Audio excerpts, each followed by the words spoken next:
Hi. What you are about to see is the War Council's first 10-man kill of Blood Princes.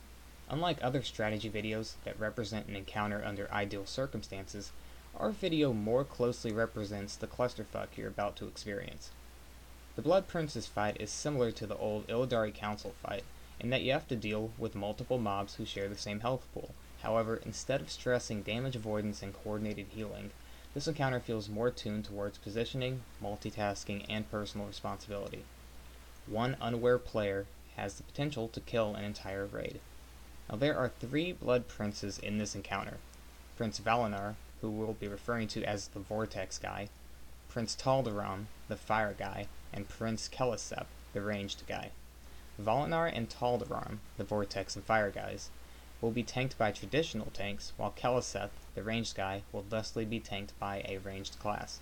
It does not matter which ranged class you use, but that player will need to have mobile aggro to pick up some adds that spawn during the fight.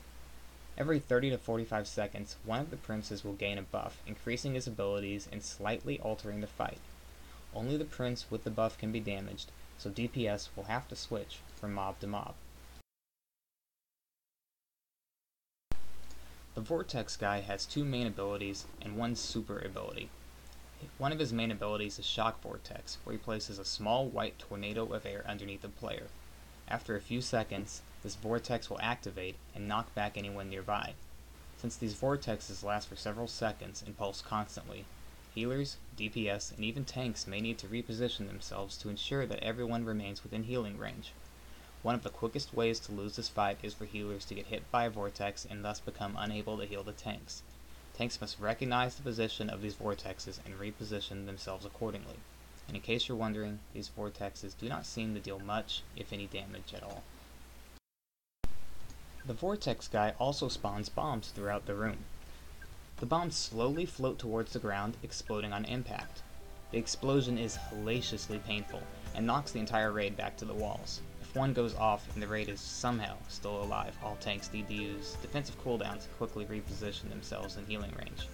Now, to prevent these explosions from occurring, ranged classes need to hit these bombs with direct damage attacks. Damage over time spells will not work. Every time they are hit, the bombs will slowly float upwards a little bit before resuming their downward fall. The bombs despawn after roughly 1 minute. It is critical for ranged classes to communicate with each other so that each bomb is taken care of. Hunters are, without a doubt, fantastic for this role.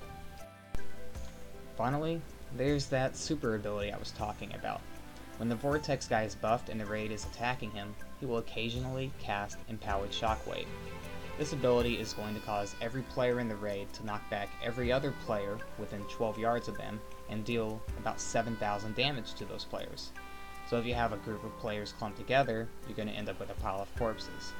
So as the boss casts Empowered Shockwave, all the melee need to run out in opposite directions, and all the ranged need to fan out as well. Now we're going to talk about the Fire guy, who has 2 main abilities and, when buffed, performs an alteration of his major ability. Now first, the boss is going to randomly pick someone in the raid and unleash a cone of fire damage in that direction, dealing roughly 16,000 damage over 8 seconds. Since the cone has a 90-yard range, expect to see many people hit by this attack. Although it's dispellable, it's usually not worth it. Just make it a priority to dispel the tanks, and especially the ranged tank. In large, the cone is not a dangerous attack, so as long as your raid is generally spaced out, similar to how you'd fight Ice Howl in the Northern Beast encounter, then you'll be fine.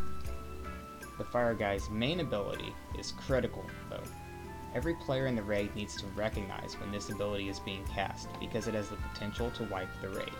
The boss is going to conjure a ball of flames that needs to be dealt with in different ways depending on whether or not the boss is buffed. If the boss is not buffed, the target of the flame needs to simply run away to an unoccupied area. The ball of flame is faster than the player and will catch them and explode in a 50-yard radius. The longer it takes to reach the player, the less damage it will deal, with the absolute minimum being 10,000 fire damage. If the ball of flame takes more than 5 seconds to reach the player, it should explode for the minimum amount of damage. If the player does not accomplish this, the odds are your entire raid will be taking 15 to 20,000 fire damage and die. Thus, balls of flames take precedence over everything else. Players who are not targeted need to move away from the targeted player. When the fire guy is buffed up, he will cast an empowered ball of flame. It's easy to recognize if the ball is empowered, because it will be about 5 times larger. The empowered ball deals small amounts of AE damage to anyone near it, and it shrinks as it deals this damage to players. This weakens the ball of flame, allowing for it not to decimate the raid upon explosion. It only takes a few seconds for the empowered ball of flame to shrink, so once it's back down to its normal size, players should return to the normal positions and the target should run it out to an unoccupied area. Now, I need to stress that players who get targeted by balls of flame and do not recognize where shock vortexes are located will end up getting knocked back into the ball of flame and probably kill everyone. So don't do that. Meanwhile, we've got the ranged guy, and he's just shooting tons of shadow bolts at the ranged tank. They're going to hit for about 16,000 damage each. When he becomes buffed up, his shadow bolts are actually going to hit for over 80,000 damage. The only way for the ranged tank to stay alive is to run around and aggro the dark nucleus orbs that spawn everywhere. These place a small dot on the ranged tank that buffs their shadow resistance. The effect is multiplicative, and having at least 3 nuclei on the ranged tank will reduce the damage by the maximum amount. Any less than 3 nuclei, and the buffed up version of the boss will tear through the ranged tank. The orbs have roughly 100,000 hit points, and slowly siphon away their own life. When they die, they stop channeling their buff on the ranged tank. Thus, the ranged tank will have to remain mobile throughout the fight, picking up orbs with snap aggro to maintain their shadow resistance buff. The ranged tank needs to do their best to remain in range of the healers. Most importantly, the ranged tank will be one shot if they enter the melee range of their target, so it is absolutely critical that they recognize where all the shock vortexes are and avoid them at all costs. One final point I'd like to make is that if you look here at the top right portion of the screen, you're going to see a bomb float up towards the ceiling, then come back down and explode in midair. It appears that bombs might explode if they actually hit the ceiling. This means that ranged classes might need to balance the bombs to float in between the floor and the ceiling. So that's the fight. Avoid shock vortexes, spread out for the empowered shock vortexes, float the bombs into the air, kite the balls of fire, shrink the giant balls of fire, ranged tank collect nuclei, and spam heal the ranged tank when the ranged guy is buffed up. And of course, position well to remain in healing range. And that's the entire fight, guys. Now let's make it happen.